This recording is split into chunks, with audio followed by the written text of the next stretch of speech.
Good morning, friends. This was Ravana 2. Ravana abducted Rama's wife, a crime for which he was killed by Rama himself. So says the Ramayana. The epic makes Ravana the typical villain. And since Rama is God for most Hindus, Ravana's action make him the devil incarnate. This justifies the annual burning of his effigy on the Gangetic plains during the festival of Dashera. But on the hills of Rishikesh or in the temple of Rameshwaram, one hears the tale of how Rama atoned for the sin of killing Ravana. Why should God atone for killing a villain? One realizes that, like most things Hindu, the Ramayana is not as simplistic and predestined and epic as some are eager to believe. Ravana was Brahmin, the son of Rishi Vaisharva, grandson of Pulastha. Rama, though God incarnate, was born in a Kshatriya family. Rama comforted his brother and asked him softly, "Where did you stand while asking Ravana for knowledge?" Next to his head, so that I hear what he had to say clearly. Rama smiled, placed his bow on the ground and walked to where Ravana lay. Lakshman watched in astonishment as his divine brother knelt at Ravana's feet. With palms joined with extreme humility, Rama said, "Lord of Lanka, you abducted my wife, a terrible crime for which I have been forced to punish you. Now you are no more my enemy. I bow to you and request you to share your wisdom with me. Please do that. For if you die without doing so, all your wisdom will be lost forever of the world." In the caste, Rama was of lower rank. As a Brahmin, Ravana was custodian of Brahmogyan, the knowledge of God. Killing him meant Brahmahattapap, the sin of Brahminicide, that Rama had to wash away through penance and prayer.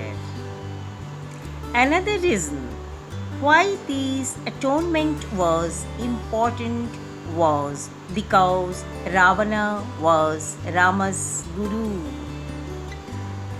The story goes that after firing the fatal arrow on the battlefield of Lanka, Rama told his brother Lakshmana, "Go to Ravana quickly before he dies and request him to share whatever knowledge he can. A brute he may be, but he is also a great scholar." The obedient Lakshmana rushed across the battlefield to Ravana's side and whispered in his ear, "Demon King, do not let your knowledge die with you. Share it with us and wash away your sins. Ravana responded by simply turning away. An angry Lakshmana went back to Rama. He is as arrogant as he always was, too proud to share anything. To Lakshmana's surprise, Ravana opened his eyes and raised his arms to salute Rama. If only I had more time as your teacher than as your enemy. Standing at my feet as a student should, unlike you rude young brother, you are a worthy recipient of my knowledge. I have very little time, so I cannot share much. But let me tell you one important lesson I have learned in my life. Things that are bad for you seduce you easily. You run towards them impatiently. But things that are actually good for you fail to attract you. You shun them creatively, finding powerful excuses to justify your procrastinations. That is why I was impatient to abduct Sita, but avoided meeting you. This is the wisdom of my life, Rama. My last words, I give it to you. With these words, Ravana died. With 10 heads, 20 arms, a flying chariot, and a city of gold, the mighty Ravana is without doubt a flamboyant villain. Rama, by comparison, seems boring and a folder of rules who never does anything spontaneous or dramatic. He is the obedient son, always doing the right thing, never displaying a roving eye or a winsome smile. It is not difficult, therefore, to be a fan of Ravana. Friends, how is this story? If you are enjoying my channel, like, share, comment, subscribe.